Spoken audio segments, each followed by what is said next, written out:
finals, the grand finals of the Tenacious Turtle Tussle number 20. It has been an intense tournament, and now we are here in the top two. We're here in the grand finals. Two Pro Toss players will face off, one from the Americas, one from Europe, and there can only be one champion. Who's it going to be? If you're in the chat, get your gamba going, because predictions are now open. Place your bets on who you believe will be the champion this week. Best of luck. As spawning in the top right-hand corner of Ghost River, we have the Polish Protoss player, the red Protoss representing Storm Gaming. It is Gerald. And spawning in the top left-hand corner, we have the American Protoss player, the blue Protoss representing Virtus Pro. It is Astrea. We go. We do have our finals, and Astrea going for the proxy inside that. He's crazy. Astrea, wait, they're cannon rushing each other. We have a forge here from Gerald. Gerald, he scouted. Okay, Gerald, he did scout, did confirm he responds with a forge. He will respond with cannons. Meanwhile, Astrea, he has been found out going proxy 2-gate into a forge. Astrea is aware, does scout the full wall off, does scout the forge. And is this actually going to work out here for Astrea? Can he pull this up? No. Can he pull this off back? As the wall has been placed, forge is now done, and cannons are on the way. Yeah, Gerald, there's the first offensive cannon. Remember, there's no gas, it's purely Zealot. It's a Zealot rush out of Astrea. Upper ramp into cannons. I don't see this working, but again, maybe Astrea can still pull this off as the probe is forced back. I mean, with the pylons, we can throw down cannons on the low ground. Results are spotted. There's the full wall. And the cannon has completed. Now back at home, Astrea takes gases, and where does he go from here? Like, what's the plan, Pappy? What's going on? I mean, it's just unfortunate that Astrea got scattered, so because of that, it has to kind of play catch up a little bit here, going for a cyber core, getting into, I imagine, stalkers, maybe into a robo. Cannon now on the way. I'm sure Astrea himself is piecing this all together.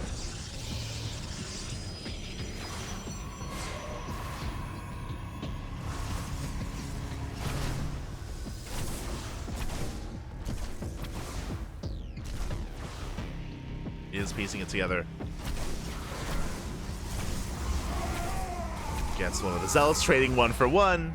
Stalker and Adept production has begun. Behind this is a shield battery as well. I would imagine Gerald would want to respond with his own robo, with his own immortal production. As we're just in a very odd game state. The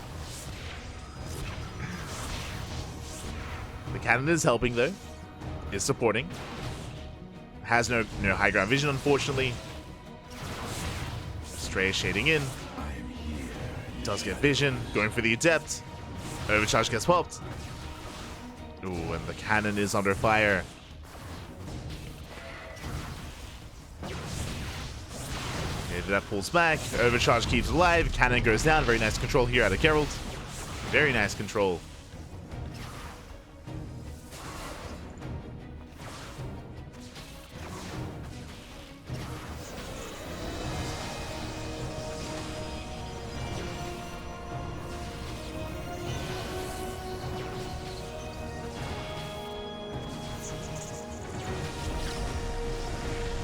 A pylon. Gerald's moving out, so Astrea with a hidden probe here towards the south. I'm uneasy as to what's going on. Third gateway, robo. Adept shades in, forcing a recall. And neither player has yet to really expand. Technically, Astrea could try to contain and take a natural behind this, but Astrea goes for the robo, goes for immortal production. Meanwhile, Gerald responding with Blink Stalkers instead. Breaks out. Ooh, going for the pylon. Everything is exposed. That's 2 gateways of Forge and a Cyber Core. Astrea, he has to fight for this, but how does he? Astrea pushing in. Cyber Core is exposed. And it's going to go down as well. Massive pickoff. Cybercore falls. Astrea is attempting to expand. Let's reinforce up to 7 Stalkers. But Gerald does have enough. Immortals on the way. There is no low ground shield battery. So Astrea could try and take a fight. Blink is now done for Gerald. Gerald moving out. Astrea pushes in. We could end up in a weird base trade. Do we recall back home? Does Gerald go for the recall? Nah, he commits. He commits across the map. Going for the natural. The Cybercore was just rebuilt. It can be targeted down once again. Not again.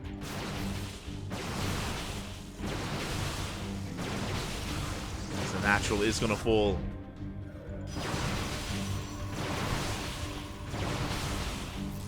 Does force a cancel. Gerald starts stepping in. Pylons are on the way. Gerald is supply blocked, but so is Astrea. Both players get supply blocked. Overcharge gets pulled, but gets depowered. It does get depowered in the end. You have the force field just looking Astrea out of his own expansion, out of his own main. And there's another force field. Forced to recall.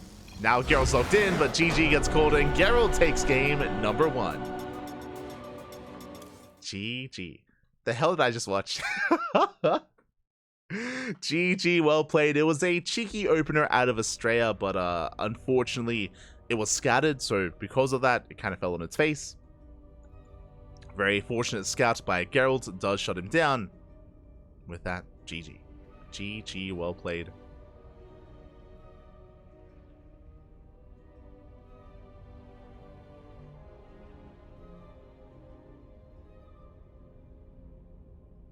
We are going to be getting ready. So again, this is why we love and we also hate Astrea. We're like, it's that kind of relationship here with the two extremes. Astrea, he's an amazing player. He's also very creative and he can come out with some wild builds. And at times they work amazingly, at other times less so. And this is one of those examples where it just did kind of fall on its face. It was just unfortunate that Gerald checked his natural. He was able to respond in time with a forge, with a cannon. So a very strong response there by Gerald. And with that, GG. GG, well played. Starts off with a lead. Now we're getting to game number 2.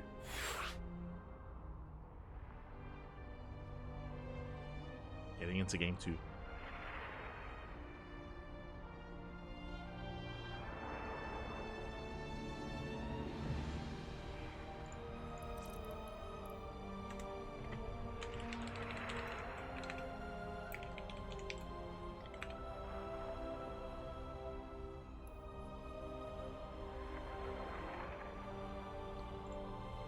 Here we go. We're getting into that second game. We're going to be loading into Dynasty.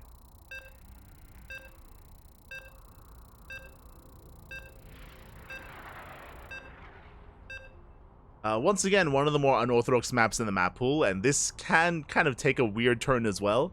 We rarely see Dynasty PvP, so I'm ready. I'm excited. Does either player rush into the gold?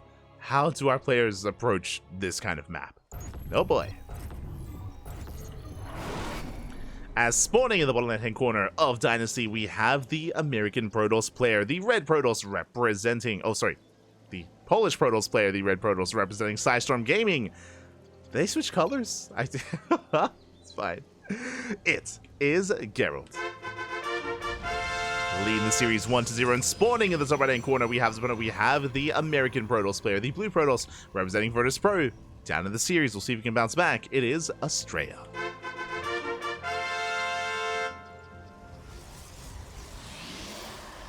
We go. Is this a final or Greth mirror match? Oh no, it's Greth versus Boanan. Not like this. Oh, the cannon rushers. And so now we are settling in. And again, what I was referring to earlier is the gold. The gold base is a big factor here of Dynasty. It is typically avoided in mirror matchups, or in a lot of these matchups, to be honest. In PvP, it can be abused by Adepts, by Stalkers, by any kind of range-based unit. So I don't see either player really embracing this gold base anytime soon, but we'll see. See if either one feels greedy enough to do so. As the probe scout is coming in. Likewise, Astrea setting up for the gold. Uh-oh. Okay. Okay. I see you. Let's go. Astrea throwing down the pylon. Probe scout comes in, does confirm the second pylon is missing, is nowhere to be found. And Astrea might be faking a proxy. Might try to force an overreaction. Does Gerald check the gold? For now, he's still looking for the pylon. Yeah, and he will check the gold. Does get eyes on the second pylon. Gerald knows there is no proxy. And Gerald, he's going for the standard natural base. So Geralt is sane, Astrea less so. Aye. Assuming that he takes the gold. You can see Geralt double checking. Sentry has arrived. Do we go for the pylon block? Oh, not quite. Probe goes down. Astrea going for the Twilight Council before Nexus. Now the question becomes, was this a fake out and does Astrea go for a one base all in? Nah, he's expanding. Okay, probe moves in. And the Nexus will soon be on the way.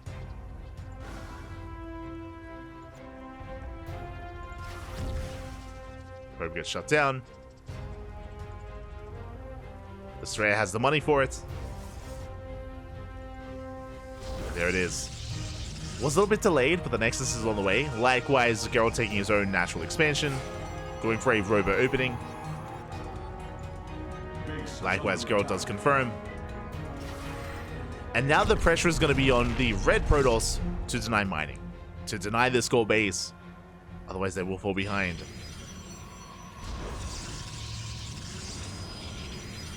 That is denied access to the main. Gerald is holding on. Looking for the adept.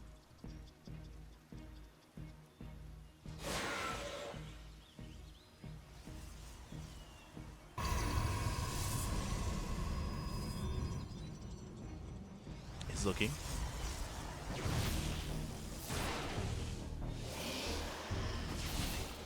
A couple of adepts do sneak by. There's still no saturation. The gold base is still on the way. We'll see how Astrea does approach this. I mean, it looks like he's trying to be as aggressive as possible to keep his base safe. What I mean by that is the blink is almost done. And with that, Astrea can try and contain a Gerald. Gerald going for the mineral line. Gets one probe. Gets two. Oh! Gets three! Not bad. 3 probe kills. Gerald setting up for his own gold. Immortal has arrived.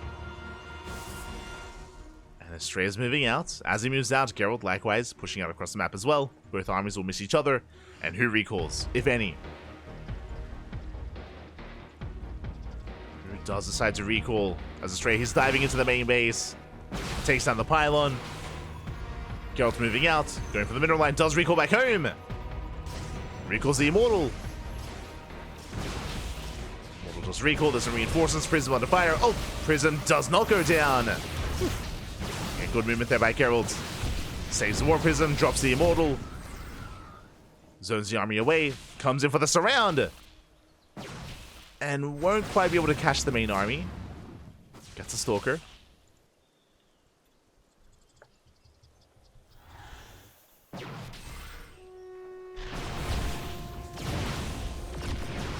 Gets the one. Ooh. Lose the Warp Prism. The Immortal should be able to hold its own. It's going to be close, though.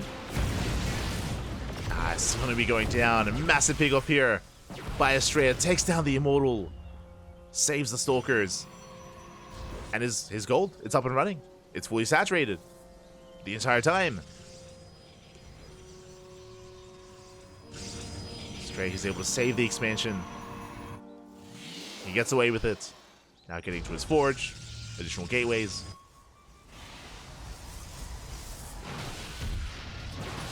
Astrea reinforcing. Getting another Stalker.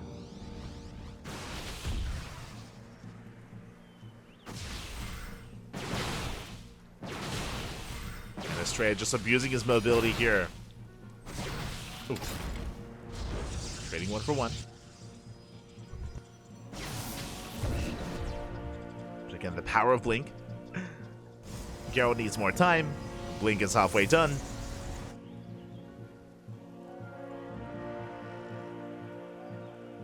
Again, it's just been a very chaotic game state. Astrea with his better economy, that translates into this, into 3 immortals. That's a lot of immortal.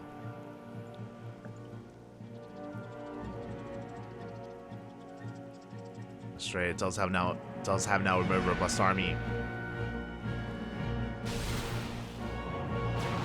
There's a lot of stalkers here for Gerald. Blink is finishing up. Gets the observer.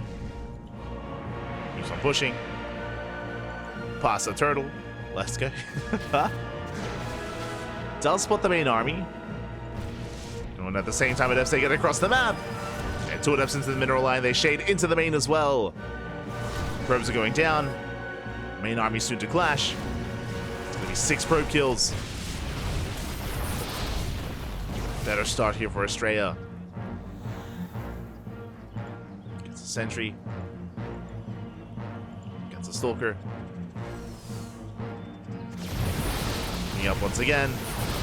Does blink in, goes for the dive. Gets the War Prism.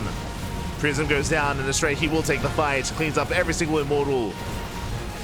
Takes down the immortals, takes down the War Prism.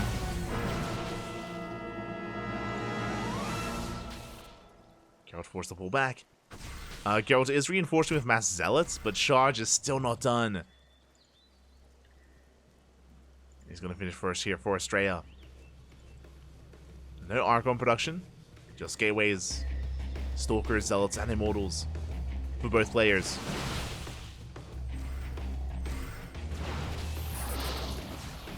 No Archons in sight. Astrea getting another 4th base now that he has map control. Getting another expansion.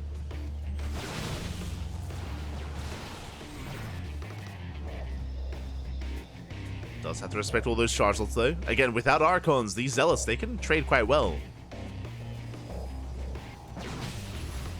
Gerald, he can still pull this up.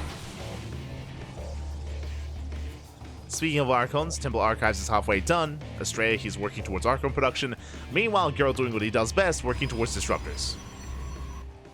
It's not about the Archons, it's going to be about the Disruptors here for Gerald. We saw him attempt to embrace Disruptors against Trigger, if you recall. And Trigger was able to deny and kill Gerald before he could really get going. We'll see if Gerald can get there this time. Going for the Bay and the Dark Shrine as well. They're basically saturated. They shade in. They get 1. They get 2 probes. Just the 1.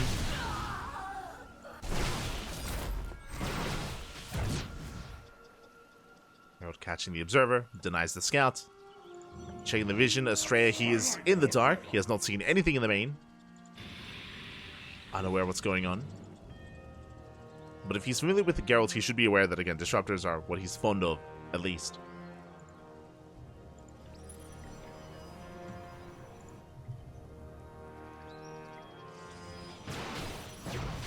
Pushing towards the natural. Doesn't find a way in. Gerald sneaking out of 4th. Astrea rotating around. Trying mining at the gold. First Archon has arrived. Gerald's going for a DT counterattack.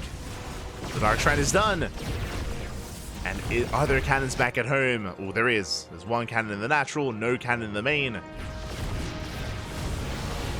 Immortals, they do thread in the expansion. Nexus under fire. 1 immortal goes down. Meanwhile, DTs are wreaking havoc. Not getting many workers yet, but there we go. 2 probes, observer coming in, and plenty of detection. Astrea does defend. Likewise, locking down those workers. Very nice force fields. That's 11, that's 12 probes. 12 probes going down. Again, as I mentioned before, this position is just so abusable. So difficult to actually get saturation to get mining going. DT still harassing across the map. Nexus under fire, another Immortal goes down. But for a Nexus. And Gerald is down to a 2 base economy. His third is getting up. Astrea, I believe he did miss the scout. He's unaware. Astrea, he pulls back home. He's almost maxed at this point. Has an overwhelming army. Now, bearing in mind, the soup does lie a little bit. Most of the supply is in Zealots. That's a lot of Zealots. That's 43. 43 Zealots for Astrea.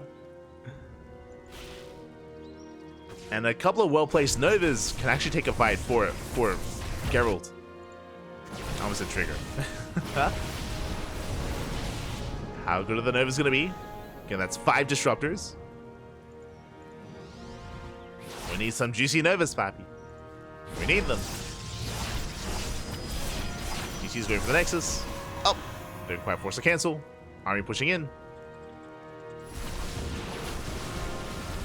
And Novas, they do pop off. They do connect. A little bit of friendly fire. But mainly Zealots go down. At the same time, though, we have Zealots wreaking havoc in the gold. Zealots in the main, Zealots in the natural. Probes are going down. Like Gerald, he gets caught with his pants down as well. Disruptors, they fall. 3 Disruptors. Astrea takes 3 of them down, and he gets 17 probe kills as well. Zealots are still wreaking havoc, still getting more probes in the main. 22 in total. 23 probe kills. And GG gets called. There's just far too much damage, and Astrea, he fights back. He ties up the series 1-1. GG. Oh my god. GG, well played. Astrea does tie it up. We have a back and forth. We have a back and forth series. That's all I wanted. Let's go. As we're getting ready for game number 3. The soup never lies. The soup often lies, unfortunately. Nah. Often does lie.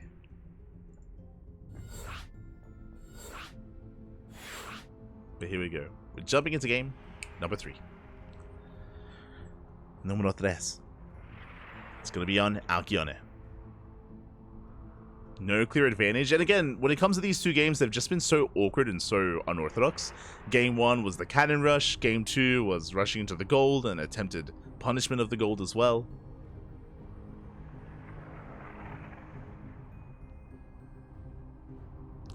The question becomes, do we get a standard game? do we get some standard openers here? I mean, this would be the map for it. It would be. We'll see. I feel like it's on Astrea. It's on Astrea. Does he go for a 2-gate opener, or does he go for a proxy? Let's go. Let us go. Is the final? Yes, yes. These are the grand finals. Best of 5. Here we go. Spawning in the bottom left-hand corner of Alcyone, we have the Polish Protoss player, the red Protoss representing Sidestorm Gaming. Being forced into a tie-up series, we'll see if he can bring it back and gain momentum. Once again, it is Gerald. And spawning in the top right-hand corner, we have his opponent. We have the American Protoss player, the blue Protoss representing Virtus Pro, tying up the series in that last game. It is Astrea.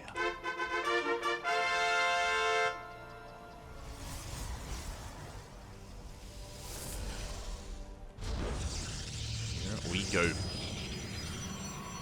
So we are loading into a much larger map, much more known for its macro play. I say that. We have seen, of course, the minerals made use of. You can mine through the minerals. You can go for proxies on the right-hand side or towards the left as well for something like a proxy Stargate or even something more committed. We'll keep an eye on our players. For now, looks like a 2-gate opener. We're calming down. Let's go. After a very chaotic game 1 and game 2, it's going to be a 2-gate opener out of Astrea, likewise 2-gate opener out of Gerald. Game paused. Hopefully everything is okay, as we do have a bit of a pause. Hopefully no latency issues. Hopefully maybe there's I was gonna say, you know, maybe some Uber Eats has arrived at home. A knock on the door.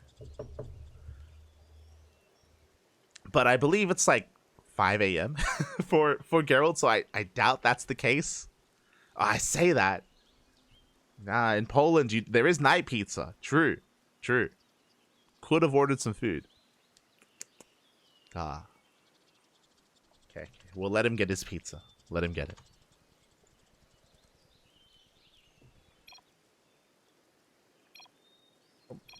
Looks like we are back, and we're good to go. Game resumed. We'll let him go.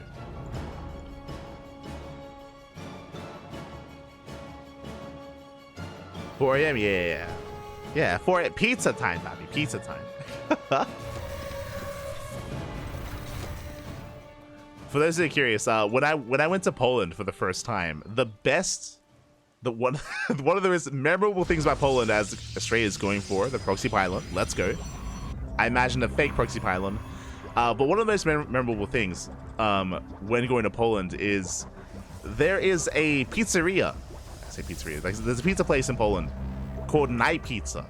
And they open at like around 10 p.m. and they close at like the next morning. Like 7 a.m. in the morning or something. Like it's a pizzeria specifically for degen times. Like it's perfect. right? Like, oh my god. You want some pizza at 4 a.m.? They got you, papi. They got you. Just for Gerald.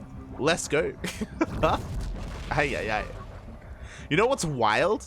Is that they had kangaroo pizza. I was like, what's happening right now? I was like, how did you get this? And why do you have it on pizza? What's going on? Crazy. Random kangaroo pizza in Poland. Of course I had to have it. I had to. Of course. It was okay. wasn't amazing. It was okay. Fun fact, that's the only time I've eaten kangaroo. Like, I'm here in Australia, so you'd think I'd have it more often. Oh, let's focus do trade, 1 for 1. Doing up trading. Gerald getting ready for his expansion. Likewise, so is Astrea. We are expanding back at home. But yeah, that's the only time. Not in Australia, but in Poland. Ay.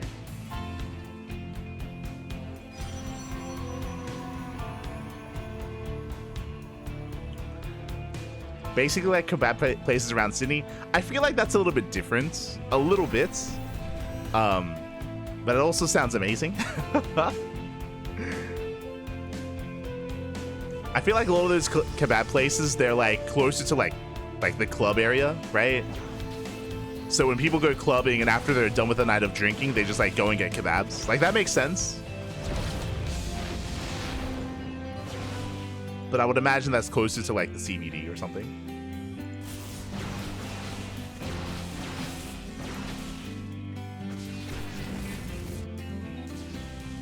As Astrea diving into the main. Up. Did open up Stargate. Likewise, so did Gerald. Great minds think alike. Oracles moving up from both players. So far, no major damage. Stalkers do pick up the pylon. Likewise, Astrea in position. The Oracle gets 1 probe kill, but takes a lot of damage. Oh my god. Almost goes down. Does get the hell out of there.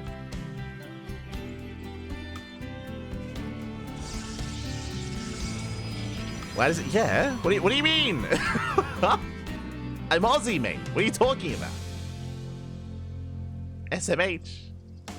But that's why we don't often cast European tournaments, because whenever there's a European event going on, we usually sleep. I say usually because there are times where we are like the official caster for like a European tournament. That's when we do stay up. And I completely ruin my sleep schedule, but usually that's when we're in bed. Usually.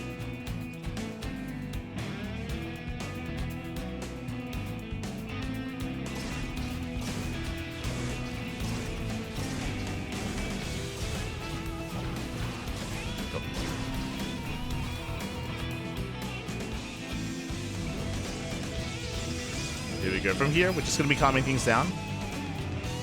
Astrea getting to his third base. Likewise, I'm sure Gerald as well. There we go. Thirds are on the way.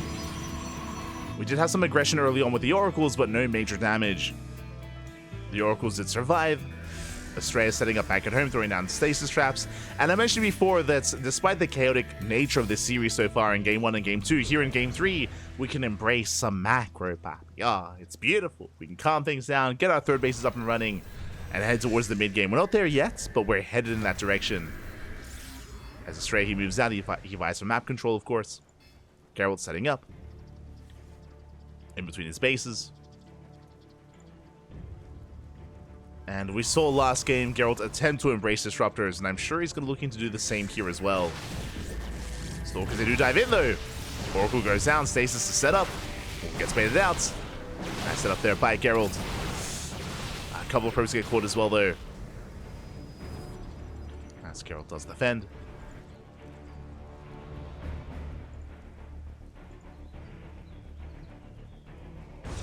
As defend does hold. Oh, let's say that stasis traps are thrown down everywhere. Does take another to the face. Meanwhile, players back off. We're getting into Zealot production, into Chargeable Archon. I say that I'm sure Astrea is headed in that direction. Once again, my eyes are on Gerald with those disruptors. Now just going to be Zealots and +1.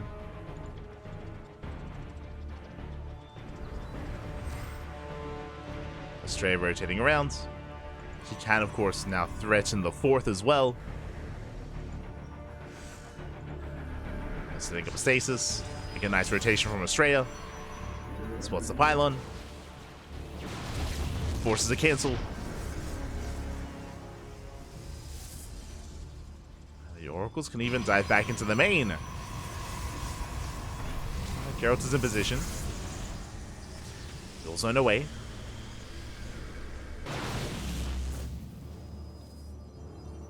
So the army back. Astrea diving in. He shouldn't be able to break this. The concave is just a little bit too in favor of Gerald. Astrea just testing the waters. Getting his own 4th faster than that of his opponent. Did delay the 4th base of Gerald.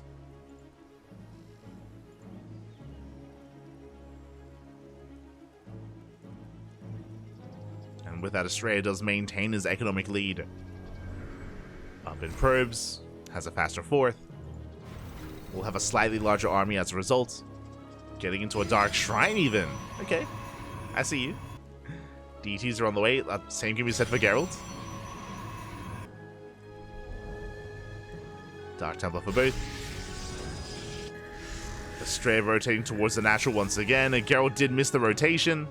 He's out of position. He has not spotted the main army.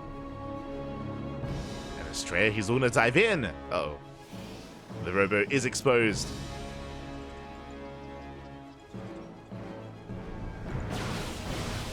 The army is spotted. Astrea pulls the trigger, going for the natural. Does force a recall. Up! Warping does complete. Astrea has to back up. Did at least force the recall. At the same time, Zelts across the map, getting 4 probes. Not bad. 4 probes go down. Slow lots, they're on the chase. They'll get there. Charge finishing up in 10 seconds. There we go. Plenty of Zealots. As Geralt is getting a second robo. And there's the bay. There it is. We spoke about it earlier, but again, Geralt, he's very fond of his disruptors. Disruptor production is on the way.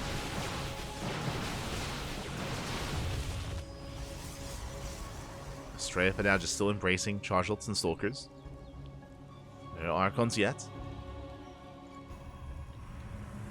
Just like last time, we'll see if Astrea can break Geralt before he can really get those disruptors going.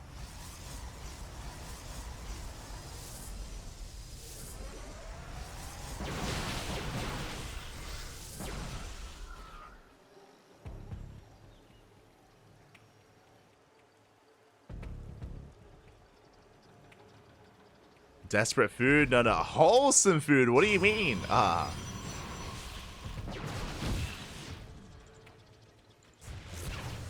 feel like non-Aussies don't know what they're missing out on. Not gonna lie. Mate, I've had some kebabs in Europe, and they're just not as good. I'll be honest.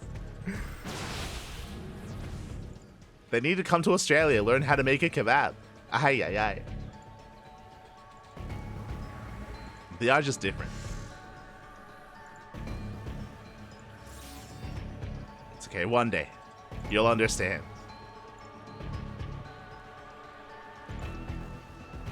We'll get you some HSP. Ah. It'll be beautiful. As we do see Astrea maxed out. Threatening dives towards the left and right hand side. Disruptors are on the way. Never goes off. Up.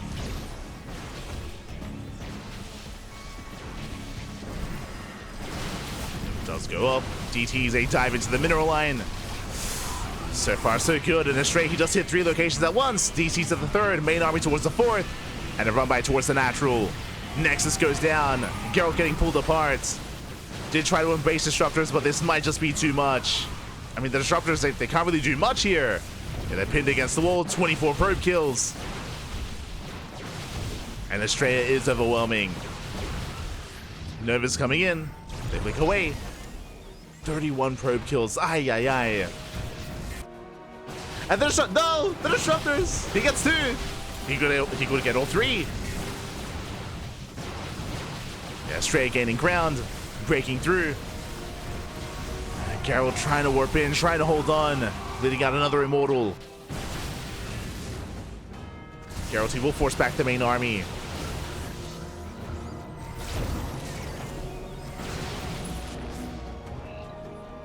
But again, he got knocked down to 3 bases.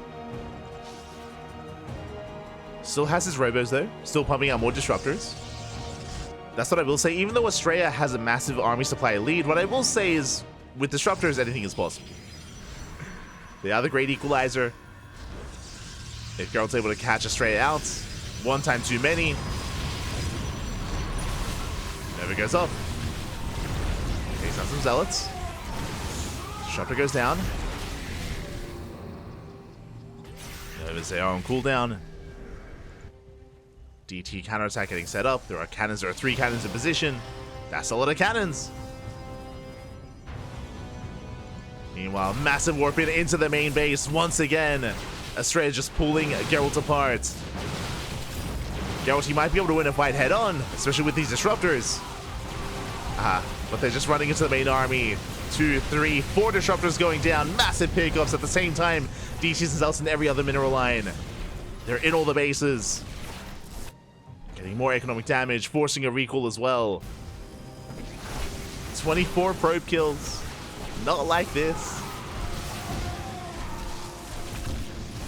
And GG gets called. There's just too much damage, and Astrea will take a 2-1 lead in the finals. GG. Unamas, 1 more game is all Astrea needs, and Gerald, he has to fight back here and now to force the ace match. It was an intense game. I mean, initially things were kind of calming down. We were building up, both players getting into their 4th bases. We saw that Geralt, as always, was trying to rush into those disruptors, and he was getting there, but alas, we saw that Astrea, he had the faster 4th base, he had better saturation, he was the first to max out, and with that max out army, Astrea, he hit 3 locations at once. He hit the natural, the 3rd, and the 4th, all at the same time. And Geralt, he was pulled apart. He was unable to defend most of his locations, and as a result, we saw so many probes going down. Critical economic damage. The 4th base fell as well. Disruptors, everything. Anything and everything was targeted down. GG, well played. Astrea just pulling Geralt apart before he could really max out and hit that kind of final form of ground toss. And now we're getting into game number 4. Potentially the final game of the series. Potentially. I'm hoping for an ace match, but the pressure is on. Pressure is on.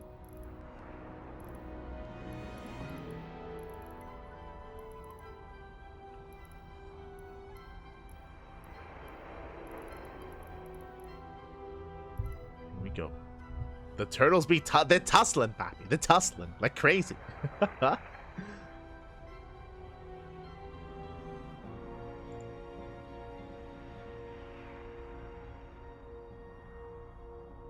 If you wanted a kebab, we should go to Germany. I'm afraid that...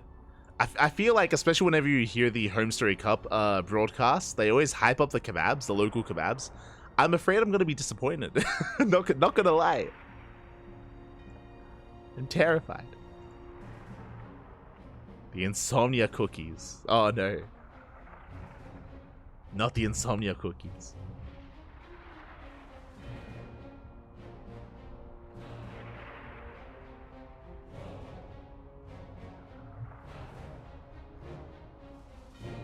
We have a cookie shop in the US that has hours from 11 a.m. to 3 a.m.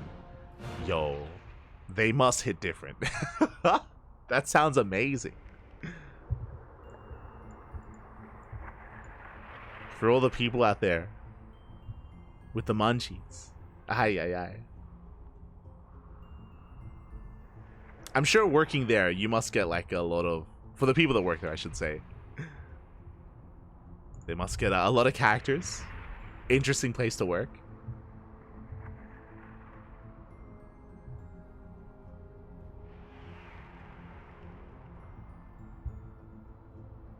It isn't about the taste, it's about a way of life. True, true. You going to Homestar Cup? No, no, no. No, no, no. One day. I'd love to go to a Homestar Cup, but it's quite expensive. It's very expensive flying, I mean, anywhere from Australia, as you can imagine. Especially like over long distances, whether it's Europe, whether it's Asia. I say Europe and the Americas, Latin America as well. It's very expensive, so most likely not. But one day I would love to. I mean, this year I was at Katowice. I did go to Katowice, which was, you know, off the bucket list. At least I was, I mean, kind of. I was gonna say, at least I've been to one World Finals. But technically Katowice wasn't a World Finals this year, so technically not. But regardless, at least I was at one Katowice. That was my one event ever been to. I mean, I've been to local Australian stuff, but never something of the scale of like a Dream Hack or an IEM before. And that might be the one and only, though. I remember for a long time I would have loved to have gone to like a BlizzCon, but BlizzCon isn't a thing anymore. So I would have loved to have gone to a Pro League, but Pro League also isn't a thing anymore. So a lot of the events that I would have loved to have experienced IRL, unfortunately unable to. Homestar Cup definitely has to be up there as well. It is up there. But regardless, we're getting into our next game. We're getting into game 4, and spawning in the top left-hand corner of Side Delta, we have the Polish Protoss player, the red Protoss, representing Storm Gaming. Down in the series, we'll see if he can bounce back here and now to force the ace match. It is Gerald. And spawning in the bottom right-hand corner, we have his opponents. We have the American Protoss, the blue Protoss player, representing Virtus Pro. Una más, one game away from becoming our champion. It is Astrea.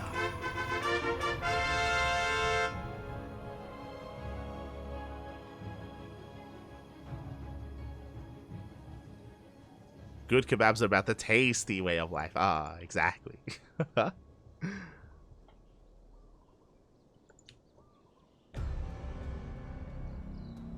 yeah, the hardest parts about traveling, whether it's Europe, whether it's the Americas, is I mean, the flights themselves are like typically, at least for me, I think my journey was like 28 hours, I think.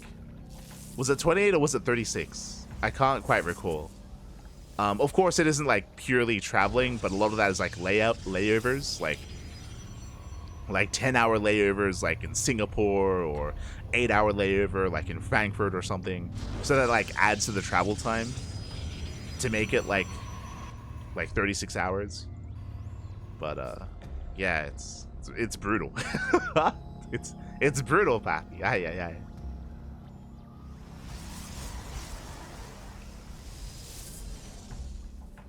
It's like, do I risk having a nap in the airport and potentially missing the flight? Do you risk it, Pappy? Ah. Not like this.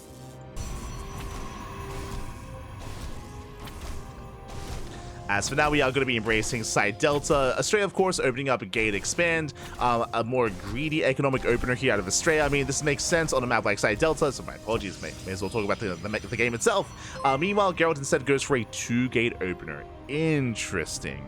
What I will say is that what Astrea is doing is legal here on Side Delta. It's kind of like the Max Packs opener, just because of the ramp. The ramp does mean that it is safe to do so. Maps like Side Delta, Post Youth, and Amphion do feature these ramps. As a result, you can cut corners. It's interesting though that Gerald did open up 2 gates, which means Gerald could go for a proxy and could go for a 1 base all in. What are we going for? Stalkers are moving out as we're embracing this fourth game. A big shout out to SC2 in the chat. God, thank you so much for subscribing. Thank you so much for the support for how many months? For 8 months in a row. Thank you so much. Hope you had a great time. Hope you enjoy the content, the casting, the StarCraft. Gracias, happy gracias. As the initial Stalkers do move out, Astrea, he does hold, he does defend. Does bully the Stalkers back. And it looks like Gerald should be expanding. He's going to be expanding back at home. And Astrea did open up Stargate. Did open up the Stargate, takes down the Stalker. Good pick up so far. Looking to catch another. Astrea pulling away. Going for a safety Void Ray. Has a shield battery, soon to be an overcharge. Astrea looking quite well fortified. And Gerald is going to be playing catch-up. His expansion is far later. Adept Shade's in, but there is a shield battery. The mineral line should be quite safe. And the Oracle won't get much done. Does at least Scout does confirm Blink is on the way.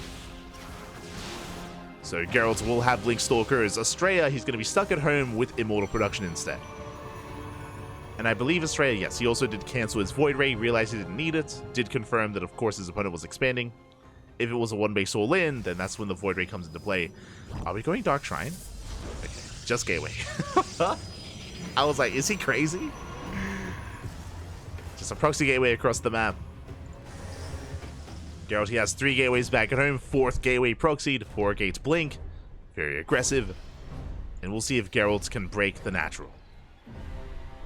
I mean, pushing up a ramp into shield batteries, overcharge, and immortals, it's not going to be easy. Second immortal's on the way. Army's moving out. Quite an aggressive stance here by Gerald. The army is spotted by the observer. Astrea is aware. Now with Blink, he can bypass the natural, can blink into the main. True. Could do so with high ground vision. Hallucinations on the way. And as Gerald moves out, he is taking a third. He has map control, getting a third base. Hallucinations soon to arrive. And then Gerald can dive in.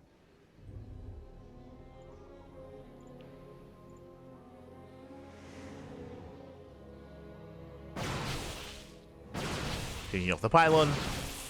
Doesn't quite blink into the main. The immortals are keeping up.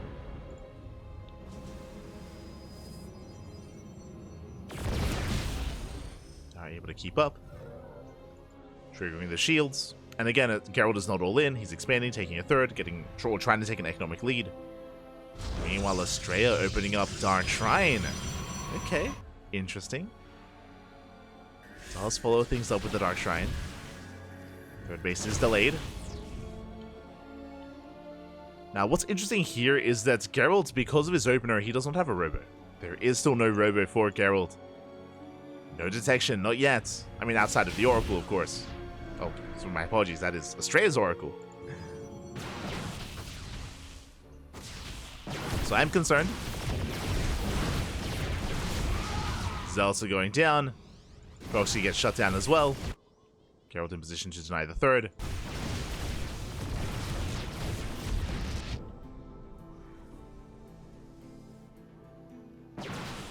And he will be able to. Gets the probe. Probe gets sniped, and Robo's on the way. Gerald forced to recall back home. Does recall back just in time. The Dark Shrine is done. The Robo is still in production. And DTs, they can pop off. And 3 Dark Temple at a time. Do they engage with the main army? Do they head into the mineral lines? Okay, 1 towards the natural, 1 towards the third, and 1 into the main. Uh-oh. And this could just be too much. Nice force fields. Astrea buying time. DT waddles in. The Robo's here at the natural is exposed. Yeah, the Robo is under fire. DT's into the main as well. Gerald trying to keep up. But there's DTs everywhere. Yeah, probes are going down. Left and right in every single mineral line. And Gerald, he's caught with his pants down. No detection, no observer. Observer is on the way and it should pop out.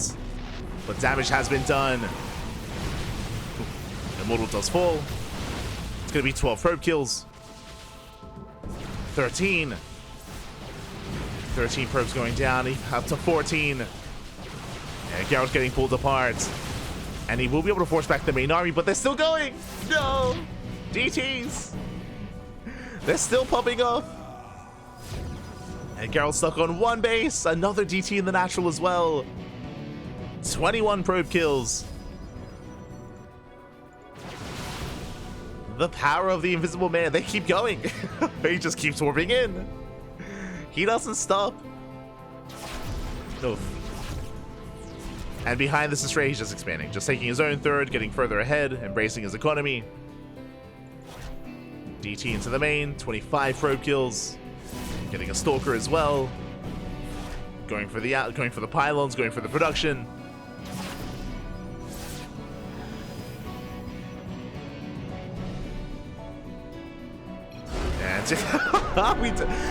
We don't even get the final fight. I was like waiting for like an all-in or for a count. Nah, not even. The DTs, they end the game then and there. GG, well played. Astrea will take the series 3-1, becoming this week's Tenacious Turtle Tussle champion. GG. Not exactly how I wanted the series to end, but GG, well played. Gerald getting a taste of his own medicine. If you recall, earlier today in the semifinals, Gerald had a similar game against Trigger, where Gerald also rushed into DTs, was able to deal critical damage, and was able to bring Trigger down on Oceanborn, if you recall. This time, Astrea whipping it out against Gerald. We saw the robo was a little bit too late. Observer did pop out, but it was only the one observer, and there were DTs in every single base, every single mineral line. Gerald was pulled apart, he was crippled, and with that, GG. GG, congratulations to Astrea. I believe winning his first Tenacious Turtle Tussle? Let me just double check. Let me double check that. GG, well played. Yeah, so last week, Astrea made it to the finals, and Astrea went down 3-1 to Nightmare. So last week, Nightmare was the champion. Astrea came second place. Was the bridesmaid, not quite the bride. Likewise, the week before that, Astrea also didn't actually compete. So yeah, it's his first win. His first win here on the Cranky Ducklings. Congratulations, Bobby. Congratulations to Astrea. His first Duckling win. Quack. Quack, quack, quack. Congratulations. And again, taking advantage of this week's tournament, honestly, I was expecting an NA PvP. I was expecting Astrea versus Trigger in the finals. That's what I was kind of looking at coming into this tournament, but no, Gerald, he pulled off an upset, or did just look a little bit more on point here tonight, was able to bring Trigger down, made it to the finals, and a shout out to our top 4 players. Shout out to not just Astrea and Gerald, but to Honmono and Trigger as well, as top 4 do walk away with some prize money. For the Tenacious Turtle Tussle, top 4 do get paid out, as this is a 400 USD prize pool! Exclamation mark Matcherino in the chat if you guys want to have if you guys wish to support the event yourselves via Matcherino, you could do so. Otherwise, just watching and following is enough support as well. Thank you so much, everyone, for the support, for tuning in. We do appreciate it. If you're curious, this is a weekly tournament, but that may soon change. I mean, I do have to slip in some DMs. I do have to figure out what's going on. Initially, for this event, we did agree to have 6 weeks consecutively as weeklies, to just kind of fill in for the off season of EPT. So that was the initial plan, and then after that, have bi-weeklies. So this tournament will eventually turn into a bi-weekly instead of a weekly, but that might soon change. We'll be getting into some talks with some other organizers, and we'll see what happens. We'll see if maybe we collaborate and we're able to fund this event and make it a weekly, at least until EPT returns. That is at least the current plan. We'll see, as we're still in the off season. We're still in the off season of the ESL Pro Tour, and we'll see what the future holds. For now, though, congratulations to Astrea. And if you're unsatiated, if you want some more StarCraft, if you still want some more PvP or just StarCraft in general, then we have another cast in a couple of hours. It is going to be, I believe, in 8.5 hours time. In 8 hours and 30 minutes, we're going to be live on this channel with the Wardy TV with the Wardy TV Monday, number 5, I believe. Let me just double check. Yes, number 5. with the Monday Cup. And that is going to be in 8 hours. I am quite tired. I didn't get much sleep tonight. I don't know why, but I went to bed and I woke up like 3 hours later. Smooch. I was like, why am I awake right now? What happened?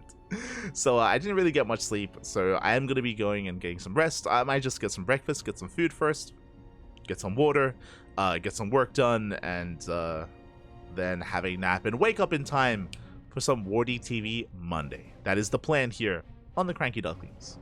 That is going to be the plan. For those that are curious, the Wardy TV Monday is at a more EU/European/Korean friendly time zone. So because of that, we get a lot of European and Korean competitors as well. A little bit less American representation.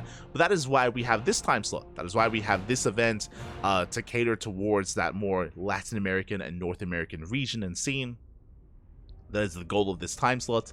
So we're just trying to cover our bases and, you know, spread the love and give support where it's needed. That is our goal, at least. Is our goal. Ah.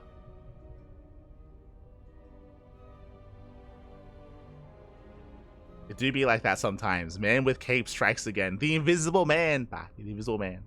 It's too good.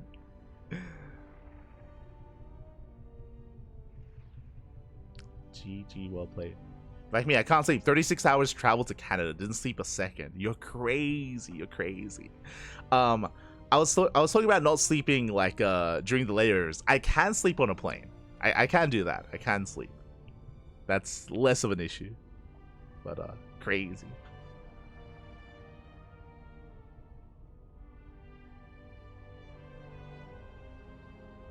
Was Beyond not in this time? Not today. Not this time. Not this time.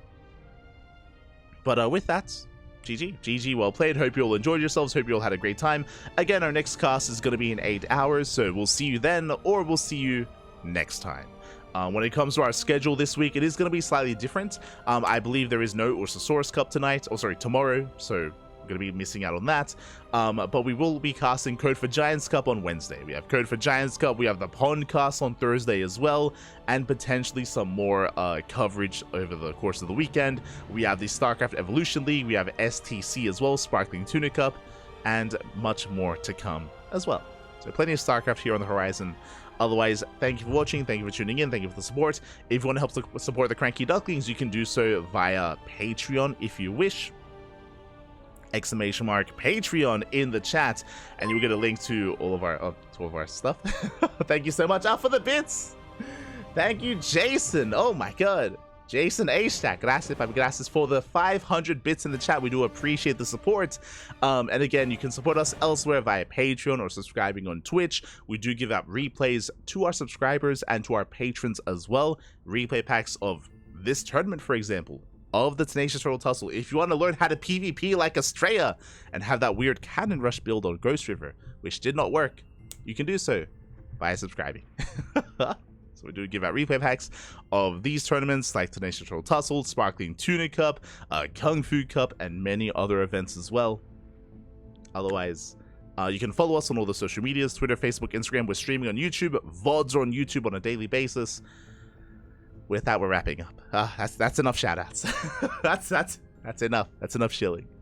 We're done for the day. We'll see you guys in 8 hours. Until then, thank you for watching. Stick around. We're going to be giving another StarCraft streamer a raid. Until then, hasta luego. Ciao. Happy ciao. Hasta luego.